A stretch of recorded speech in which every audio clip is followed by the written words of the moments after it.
never stops running. He's got a lot of quality about him, and as you say, you could see there, perfect ball for Rendell, perfect weight on it, perfect timing, and there's little things like that that make the difference. OK, since Barnet returned to the Football League in 2005, they haven't had it easy. They avoided relegation on the final day of last season, and despite changing their manager and most of their playing staff, they're once again struggling at the wrong end of the table. But this is a club with a plan, as Clem reports.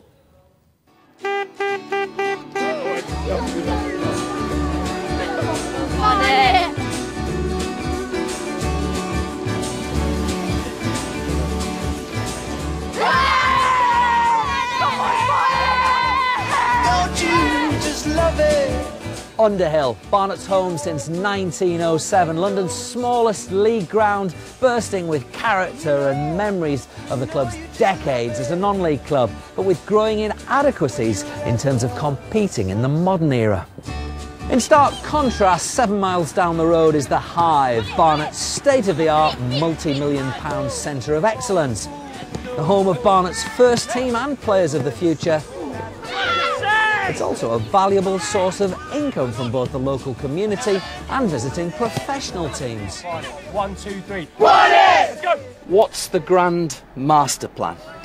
Well, the master plan is quite simple: to extend this place here to something incredible. I mean, we've already spent £11 million on this project, and there's several other phases to come in at the moment. You know, we're going to have a polyclinic here, we're going to have a sports injury clinic, we've got a huge gymnasium being built, we've got swimming pool facilities.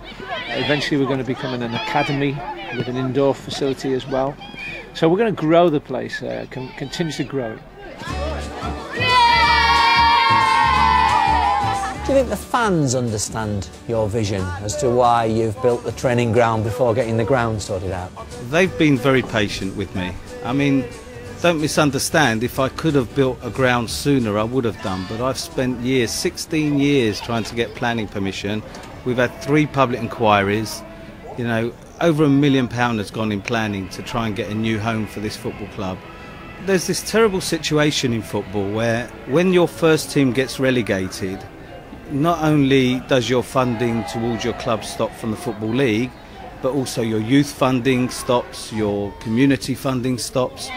When we got relegated, I had to stand in front of the parents of 200 boys and tell them that the Centre of Excellence had to close down.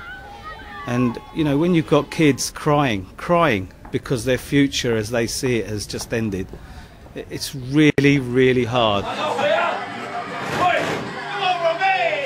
I mean, the boys seem in pretty good spirits. How are you? Because this is in stark contrast. 18 months ago, obviously promoted with Gillingham, but then relegated last season, and now this. How does it affect you personally? Do you struggle to keep your own spirits up?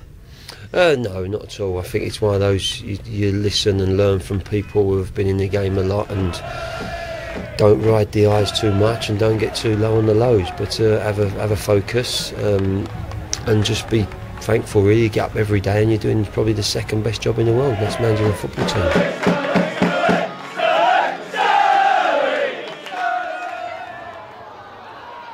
Barnet's search for a talisman to lead them up the league may be over. This was Izale Mcleod's first start for the Bees, and just 12 minutes in, he was off the mark. Mcleod's goal-scoring pedigree isn't in doubt. 4 seasons back, he was a revelation at the MK Dons, the division's player of the year. Just before the break, he showed the power and pace which once earned a big money move to Charlton. But the goals dried up. Now, after recovering from a knee operation, his Bees career is up and running. He was eyeing a hat-trick. Accrington keeper Ian Dunbavin with the save. Stanley manager John Coleman claimed his team dominated for long spells, but it was Barnet who deserved a penalty. Dean Wynnard's handball went unpunished.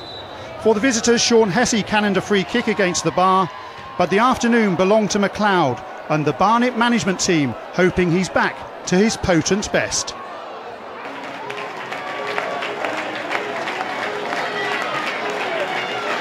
You've had a tough few seasons. What a great way to mark your first start for the club. Yeah, I think it's been well publicised. I've not played the last 2 or 3 seasons, and it's just good to get back playing. I love being at this club. It's a great club to be at.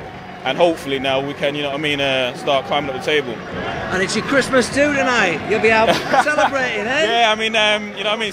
It feels good to get the win first and foremost. I mean, 2 goals for me is a bonus, and so yeah, we can go out and enjoy ourselves now. More from League Two now. Stockport know that if they're to survive this season, they must stop shipping goals.